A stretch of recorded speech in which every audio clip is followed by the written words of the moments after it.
আসসালামু আলাইকুম। প্রিয় দর্শক, অনেক পুরনো একটা আমার নিজস্ব জীবনের একটা ব্যক্তিগত একটা ঘটনা দিয়ে বরং শুরু করি। এটা আমার নিজের ঘটনা না। আমি সে সময় যে জায়গায় চাকরি করতাম, সেই অফিসের নিউজ সংক্রান্ত একটা ঘটনা। এটা ২০০১ সালের শুরুর দিকের কথা বলছি। আওয়ামী লীগের শেষ সময়, আওয়ামী লীগ সরকার তখন ছিল ক্ষমতায়, শেষ সময় ২০০১-এর অক্টোবরের দিকে নির্বাচন হবে।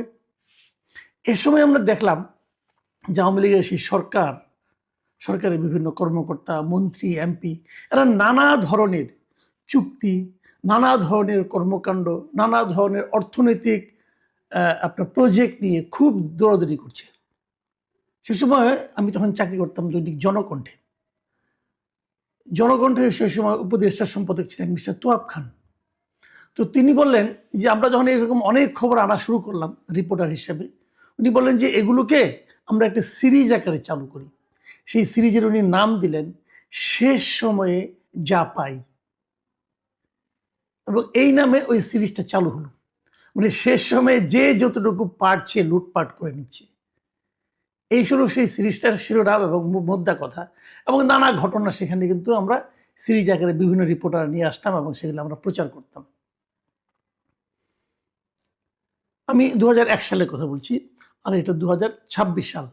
২৫ বছর পরে এসে আমি ঠিক সেই একই জিনিস যেন দেখতে পাচ্ছি।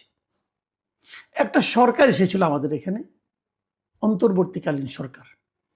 এ ধরনের সরকার আর কখনো আসেনি। এর আগে ১৯৯১ সালে আমরা একটা অস্থায়ী সরকার দেখেছি, নির্দলীয় সরকার দেখেছিলাম বিচারপতি শাহাবুদ্দিন আহমেদের নেতৃত্বে। তারপরে বিচারপতি হাবিবুর রহমানের নেতৃত্বে একটা অন্তর্বর্তীকালীন সরকার দেখেছিলাম। তারপরে বিচারপতি লতিফুর রহমানের নেতৃত্বে আরেকটা অন্তর্বর্তীকালীন সরকার দেখেছিলাম। এরপর ফখরুদ্দিন আহমেদের নেতৃত্বে আরেকটা অন্তর্বর্তীকালীন সরকার দেখেছিলাম। কোনো সরকার নির্বাচনে নিজেরা অংশ নিত না, কিন্তু রাজনৈতিক দলগুলো যারা নির্বাচনে অংশ নিত তাদের নির্বাচনটা সুষ্ঠুভাবে সম্পন্ন করার জন্য যাবতীয় কাজ করত। তাদের চরিত্রটা ছিল এমন যে তারা একটা নির্বাচন অনুষ্ঠান করবে ৩ মাসের মধ্যে অথবা নির্দিষ্ট একটা সময়ের মধ্যে। যদিও ফখরুদ্দিন আহমেদ সরকারটা বেশ লম্বা সময় ছিল, আগেগুলো সব ৩ মাসই ছিল। ৩ মাসের মধ্যে তারা একটা সুষ্ঠু নির্বাচন করত, এবং এই নির্বাচন করার জন্য তারা একটা ছোট মন্ত্রিসভা গঠন করত, উপদেষ্টা মণ্ডলী। তারা কেবল রুটিন ওয়ার্কগুলি করত, আর কোনো বড় কাজ করতো না।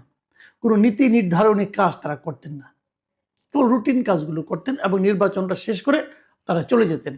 এই যে আজকে ডক্টর মোহাম্মদ ইউনূস, উনিও এরকম একটা অন্তর্বর্তীকালীন সরকার, একটা তত্ত্বাবধায়ক সরকারের উপদেষ্টা ছিলেন কিন্তু এক সময়। এবং তখন তিনিও ওরকম কেবল রুটিন কাজগুলি করেছেন, অন্য কোনো কাজ ওনাকে করতে হয় না, অথবা উনি করার প্রয়োজন বোধ করেন নাই। কিন্তু এবার আমরা একটা অদ্ভুত টাইপের অন্তর্বর্তীকালীন সরকার পেলাম। তারা নিজেরাই দাবি করলেন তারা অনেক কাজ করবেন, তারা রাষ্ট্রীয় কাঠামোর সংস্কার করবেন, জুলাই হত্যার বিচার করবেন এবং জাতীয় নির্বাচন করবেন। ঠিক আছে, আমি ধরে নিলাম এগুলোই তাদের অগ্রাধিকার। রাষ্ট্রীয় কাঠামো সংস্কারের জন্য সংস্কার কমিশন হলো, তারপর ঐক্যমত্য কমিশন হলো, এখন একটা গণভোটও তারা আয়োজন করছে। যদিও এটা নিয়ে অনেক বিতর্ক আছে, এভাবে করা যায় কিনা সেটা নিয়েও বিতর্ক আছে। জুলাই হত্যার বিচার, ওটাও অত্যন্ত তড়িঘড়ি করে তারা করার চেষ্টা করছেন। এই বিচার শেষ পর্যন্ত কতটুকু কি আন্তর্জাতিকভাবে স্বীকৃতি পাবে কি পাবে না সেটা নিয়ে আরেক আলোচনা, সে আলোচনা আপাতত আমি করতেও চাই না। আরেকটা কি, জাতীয় নির্বাচন। ওনারা একটা নির্বাচনের তারিখ শেষ পর্যন্ত ঘোষণা করেছেন। এই মাসের ১২ তারিখে সেই নির্বাচন হবে এবং ঠিক ১ সপ্তাহ বাকি আছে। ঠিক এই সময়কে আমরা নিশ্চয়ই শেষ সময় বলতে পারি। এই শেষ সময় এসে তারা কি করছেন, একের পর এক চুক্তি করছেন, এবং প্রত্যেকটা চুক্তি বেশ বড় বড় অর্থের চুক্তি। যেমন কিছু সামরিক চুক্তি করছেন, চীন থেকে ড্রোন, মানে ওদের সঙ্গে চুক্তি করছেন তারা এখানে একটা ড্রোন কারখানা তৈরি করবেন। বিশাল ইনভলভমেন্ট, এখানে কিন্তু অর্থনৈতিক ইনভলভমেন্ট আছে। পাকিস্তান থেকে JF-17 থান্ডার যুদ্ধ বিমান তারা কিনবেন। চীন থেকে JS-10C যুদ্ধ বিমান কিনবেন। ইউরোপীয় কনসোর্টিয়াম থেকে ইউরোফাইটার টাইফুন যুদ্ধ বিমান কিনবেন। দক্ষিণ কোরিয়া থেকে সাবমেরিন কিনবেন। তুরস্ক থেকে T-129 অ্যাটাক হেলিকপ্টার কিনবেন। যুক্তরাষ্ট্র থেকে ব্ল্যাক হক মাল্টি রোল হেলিকপ্টার কিনবেন, এবং ৬৫০ কোটি টাকায় যুদ্ধজাহাজ যে খালিদ বিন ওয়ালিদ যেটা আছে তার সক্ষমতা বাড়ানোর কাজ করবেন, মানে আর্মি, নেভি এবং এয়ারফোর্স এই সবগুলির জন্য বিপুল অঙ্কের কেনাকাটা করছেন। একটা কথা মাথায় রাখবেন, এই যে সামরিক কেনাকাটা আছে না, এগুলো কোনো অডিট টডিট হয় না, এগুলো নিয়ে কেউ কোনো প্রশ্নও করতে পারে না। 5 টাকার জিনিস আপনি কি 5 লাখ টাকায় কিনেছেন, নাকি 5 টাকার জিনিস 6 টাকায় কিনেছেন, নাকি 5 টাকার জিনিস বার্গেন করে 4 টাকায় কিনেছেন, এটা নিয়েও কোনো আলোচনা হয় না, কখনোই হয়নি, আগামীতেও হবে না। সামরিক কেনাকাটা এরকমভাবেই হয়। এই কেনাকাটাগুলি খুব গুরুত্বের সঙ্গে করছেন। কে করছেন? এর সঙ্গে মূলত লোককে, অবশ্যই সেই বাহিনীগুলি তো আছেই, তার সঙ্গে এগুলো আমাদের যিনি নিরাপত্তা উপদেষ্টা আছেন মিস্টার খলিলুর রহমান, তিনি হলো এই কাজগুলোর মধ্যমণি অবস্থায় আছেন, কেনাকাটা করছেন। এই শেষ সময়ে উনি কেন কিনছেন এগুলো? এই যে শেষ সময় উনি কিনছেন, এটা পরবর্তী যে সরকার আসবে তারা কি এটা মানবে? তারা কি এটা কন্টিনিউ করবে? মানে উনি চুক্তি করে যাচ্ছেন আর কি, এটা নিয়ে কিন্তু প্রশ্ন আছে। হয়তো উনি বলবেন আমি চুক্তি করলাম, আমি আমার কমিশন পেয়ে গেলাম, চলে গেলাম, শেষ, আলোচনা শেষ, আগামীতে যে আসবে সে বুঝবে। এগুলি কি এভাবে হবে? দেখুন, এই বিষয়টা নিয়ে খলিল সাহেবকে জিজ্ঞাসা করা হয়েছিল। আজকে উনি পররাষ্ট্র মন্ত্রণালয়ে গিয়েছিলেন, ওখান থেকে যখন বের হন তখন সাংবাদিকরা ওনাকে জিজ্ঞাসা করেছিলেন যে সরকারের শেষ মুহূর্তে এই যে প্রতিরক্ষা চুক্তিগুলি করছেন এটা কেন? উনি কি বলেছেন জানেন? উনি বলেছেন এটা চলমান এই প্রক্রিয়া, মানে এটা অনেক দিন ধরে চলছিল, এই প্রক্রিয়ার মধ্যে চলছে, এটা কোনো সমস্যা নেই। সাংবাদিকরা তাকে পাল্টা প্রশ্ন করেছিল, যদি আগামী সরকার যারা আসবেন তারা যদি এই চুক্তিগুলিকে বাতিল করে দেন, চুক্তিগুলিকে তারা যদি কন্টিনিউ না করেন তাহলে কি হবে? উনি কি বললেন? উনি কিন্তু কোনো জবাব দেননি, উনি প্রশ্নটা এড়িয়ে গেছেন এভাবে, যেটা অনুমান নির্ভর প্রশ্ন হতে পারে। অনুমান নির্ভর প্রশ্ন, অনুমান নির্ভর প্রশ্ন মানে কি? সেখানে একটা সম্ভাবনা আছে, আপনি সেই সম্ভাবনাটা জবাব দেন। উনি কোনো জবাব দেননি, কারণ আসলে ওনার কাছে কোনো গ্রহণযোগ্য জবাব নেই। কেবল এই অন্তর্বর্তীকালীন সরকারই না, রেগুলার গভর্নমেন্ট যখন সারা দুনিয়াতে যখন একটা রেগুলার গভর্নমেন্ট হয়, যখন তারা নির্বাচনের ডেট ঘোষণা করে, যখন তারা শিডিউল মানে নির্বাচনী প্রক্রিয়া শুরু করে, তখন সাধারণত ওই যে গভর্নমেন্টে বিদায় নিবে সেই গভর্নমেন্টে কোনো ধরনের বড় চুক্তিতে যায় না, আন্তর্জাতিক চুক্তিতে তো যায়ই না।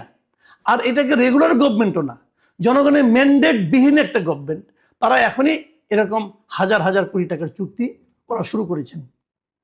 কেবল এটাই না, আপনারা দেখেছেন এই 1.5 বছরের সরকার, যে সরকারের বয়স আয়ু মাত্র 1.5 বছর, তারা 32 বছর, 30 বছর, 20 বছর মেয়াদি বন্দরকে দিয়ে দিচ্ছেন, বন্দর চুক্তি করছেন। সেই চুক্তি যদি আলটিমেটলি ফেল হয়, সেই চুক্তি যদি আমাদের জন্য ক্ষতিকর হয়, সেই চুক্তি যদি আমাদের জন্য অর্থনৈতিকভাবে বিশাল ক্ষতির কারণ হয়, আপনি কাকে ধরবেন? এই সবগুলো লোক তো বিদেশ চলে যাবে, এত সব বিদেশি লোক, বিদেশ থেকে ডক্টর ইউনূস তাদের আমদানি করে নিয়ে আসছেন। যদিও খলিলুর রহমান সাহেব বলেছেন, দাবি করেছেন উনি নাকি আমেরিকার নাগরিক না। যদি নাগরিক না হন, আসলে এটা নাগরিক হওয়া না হওয়া কিন্তু বড় ব্যাপার না, বড় ব্যাপার হলো উনি আমেরিকায় যে বৈধভাবে থাকতে পারবেন কিনা। উনি যদি না থাকতে পারেন তাহলে গত 2 দশকের বেশি সময় উনি আমেরিকায় ছিলেন কিভাবে? উনি যদি টোটালি আমেরিকা থেকে থাকার ওনার কোনো উপযুক্ততা না থাকে তাহলে কিভাবে ছিলেন ভাই? তো এইগুলো হলো কি জানেন, এগুলো হলো মানুষকে লোক দেখানো, না রকম অজুহাত, লেম এক্সকিউজ যাকে বলে, এগুলো দেখাচ্ছেন। দেখেন, এই খলিল সাহেব নিরাপত্তা উপদেষ্টা, মানে ওনার অবস্থান মন্ত্রীর পদমর্যাদা, মন্ত্রীর পদমর্যাদার একজন লোক, উনাকে সর্বশেষে বিমানের পরিচালক পদে নিয়োগ দেওয়া হয়েছে। মানে বেসরকারি যে এভিয়েশন, সিভিল এভিয়েশন যে আছে, মিনিস্ট্রি আছে, সেই মিনিস্ট্রির একটা অঙ্গ প্রতিষ্ঠান হচ্ছে বাংলাদেশ বিমান, এবং সেই বিমানের যে পরিচালনা বোর্ড আছে সেই বোর্ডের উনি হয়েছেন মেম্বার, অথচ উনি একজন মন্ত্রী। কেন? ওখানে কি মজা ভাই? মজা হলো বিমান কিনতে হবে, বিমান কেনা নানা রকম প্রক্রিয়া এখন চলছে, এবং সেই প্রক্রিয়াগুলির সঙ্গে ওনার থাকা লাগবে। মানে মানুষের তো নির্লজ্জতার একটা সীমা আছে না, চক্ষুলজ্জা বলতে একটা বিষয় আছে, আমরা বুঝি না আমাদের এনারা কি করেন।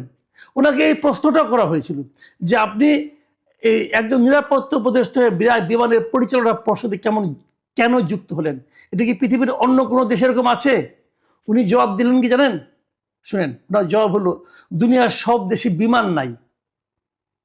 মানে এই জবাবটা আমার কাছে অসাধারণ লেগেছে। আসলেই দুনিয়ার সব দেশে বিমান নাই, কারণ দুনিয়ার সব দেশে যে সমস্ত এয়ারলাইন্স আছে এক একটা তো এক এক নাম। কোনোটা সাউদিয়া, কোনোটার নাম হলো অ্যারোফ্লোট, অথবা কোনোটার নাম হলো সিঙ্গাপুর এয়ারলাইন্স। এক একটা এক এক নাম। বিমান নামে কোনো এয়ারলাইন্স থাকার কোনো কারণও নাই। এয়ার ইন্ডিয়া আছে ইন্ডিয়াতে, তো বিমান নামে তো মানে আপনার এয়ারলাইন্স থাকার কথাও না। কিন্তু উনি কিন্তু ওই অর্থে বলছেন বলে আমার কাছে মনে হয় না। আমার কাছে মনে হয় যে বিমানে যে লুটপাট করা যায় এরকম পৃথিবীর আর কোনো দেশের এয়ারলাইন্সে করা যায় না। কাজেই এখানে ওনাকে দরকার। সব দেশে, দুনিয়ার সব দেশে বিমান নাই। কি অসাধারণ উত্তর! মানে এই জবাব শোনার পর আপনি হাসবেন নাকি কাঁদবেন? আরো তো অনেক কথা আছে। দুনিয়ার কোনো দেশ, সব দেশে খলিলুর রহমান নাই, দুনিয়ার সব দেশে ডক্টর ইউনুস নাই, দুনিয়ার সব দেশে আপনার শেখ বশিরউদ্দিন নাই। নাই তো, ওনারাই তো এগুলো করেন। মানে কি বল, কার যে কোথায় লাইন বোঝা বড় কঠিন। কারণ বিমানে পরিচালনা পরিষদে আবার নির্বাচন কমিশনের যে সচিব আছেন ওনাকেও নেওয়া হয়েছে। এই ভদ্রলোক নির্বাচন কমিশনের সচিব। এই মুহূর্তে নির্বাচনটা হচ্ছে সবচেয়ে বড় কাজ। ওইখান থেকে এনে তাকে আবার এটার পরিচালনা পরিষদের মেম্বার করতে হবে কেন? খুঁজে দেখেন, সব রসুনের একটা তো গোড়া থাকে, গোড়াটা খোঁজা কিন্তু খুব একটা কঠিন না। তো এভাবে দেশ চলছে। এভাবে যাওয়ার আগে শেষ সময়ে কতটুকু পাওয়া যায় তার একটা প্রতিযোগিতা চলছে। আমরা জানি না আগামী সরকার এগুলোকে কিভাবে বিচার করবেন। তবে আমি আশা করব আগামী সরকার যেন এগুলো সিরিয়াসলি নেন। এবং সেই সঙ্গে এটাও আশা করব, ঢাকা উত্তর সিটি কর্পোরেশনের মেয়রের ক্ষেত্রে যা হয়েছে, উনি কিন্তু মেয়র, ওনাকে নিয়োগ দেওয়ার জন্য ওই সময়ের যে লোকাল গভর্নমেন্ট মন্ত্রী উপদেষ্টা ছিলেন আসিফ মাহমুদ সজীব নিজে চিঠি লিখেছেন যে ওনাকে আমি চিনি, উনি খুব ভালো, সার্টিফিকেট, ওনাকে মেয়র নিযুক্ত করা হোক। ওনাকে মেয়র নিযুক্ত করা হয়েছে এবং উনি এত দুর্নীতি করেছেন, দুদক এখন ওনাকে বলেছে যে তুমি দেশ ত্যাগ করতে পারবা না। আমি মনে করি এই যারা উপদেষ্টা পদমর্যাদা আছে, যত লোক আছে উপদেষ্টা, এই সবারই দেশ ত্যাগ করার একটা নিষেধাজ্ঞা আসা উচিত। প্রিয় দর্শক, এখন এই পর্যন্ত।